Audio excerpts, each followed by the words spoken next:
everyone, and welcome to another edition of Up for Discussion. The 2019 Big V jersey bracket is in full effect, and the Sweet Singlet 16 has concluded, and we're happy to say we can announce our final 8 teams at the end of this program. Laura McIntosh, Steve Chalmers, anything in particular that stood out from these matchups over the past fortnight?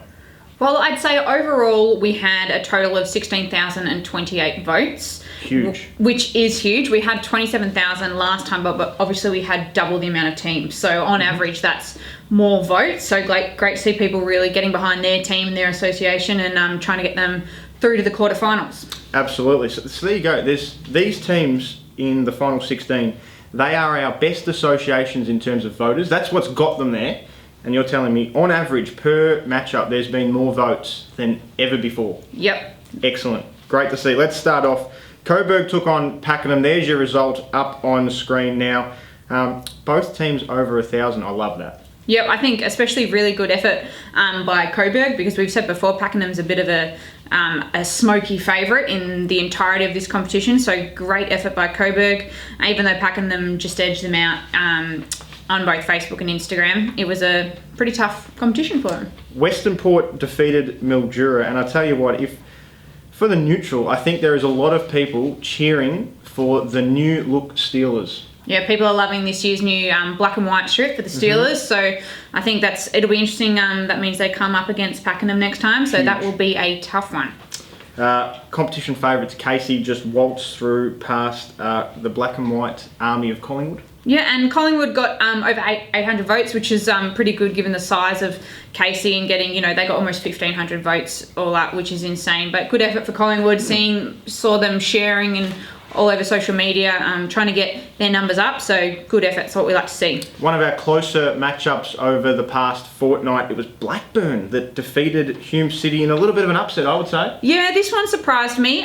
It was really close, as you said. Blackburn actually had just 14 more votes than the Broncos on Instagram, and ended up beating them by less than 100. So it was a really, really tight one. None of our Chelsea fans seemed to log into social media over the past fortnight. Obviously had some better things to do. There was no basketball last weekend, so they didn't have to worry about it, but their association was telling them, you've got to jump on the Big V jersey bracket, but they were arguably annihilated by Geelong. Yeah, that was a pretty resounding one. I could have been close in terms of what the actual strips were, but Geelong had the support get behind them, and props to them. Speaking of an association that didn't turn up over the Sweet Singlet 16, Sunbury, they were defeated by Bulleen Boomers.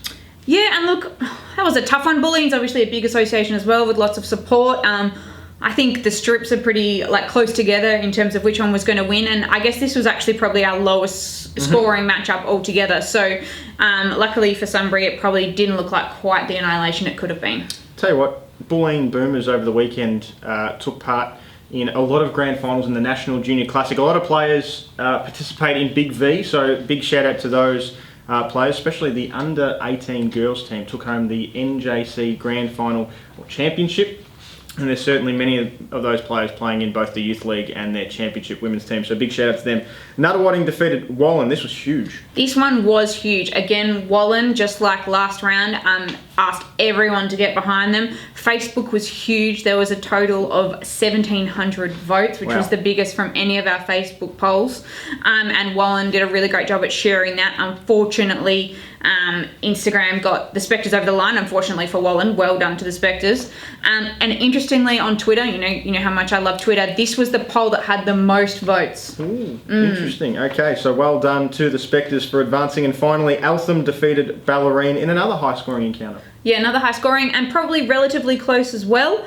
I actually thought Eltham might trounce this one home, so Ballerine did really well to get as close to them as they did. Super impressed with our final 8 associations because their family, their community has got them there. Let's take a look at the matchups for the next fortnight that you have to look out for and your associations have to continue to share. The first one, as you mentioned at the top of the show, Pakenham take on Western Port, and that's going to be a beauty. Casey take on Blackburn in the bottom left-hand side of the bracket.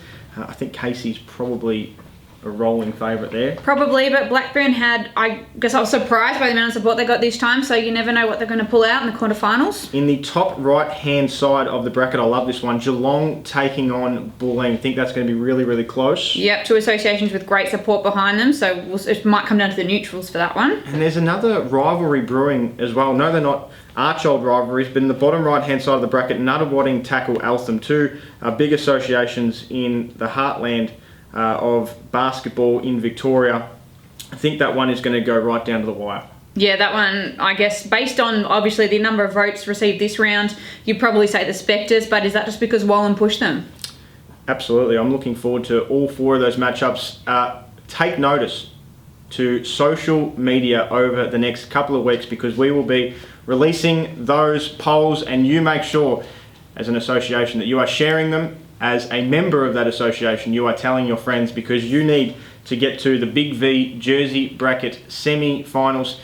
And for associations, we're putting the call out to you. Send in your best looking image of your nominated uniform, because I know we've been getting a lot of feedback in terms of we've been using the wrong uniform. The best one is our home, not the away or the alternate. You let us know. Send in your best uniform, and we will advertise it and promote it on some of these polls. So very much looking forward to that. Later on this week, Big V podcast drops tomorrow, and of course another round of Big V action resumes this weekend. So we hope to have your company again next time on another Blue Hoops production.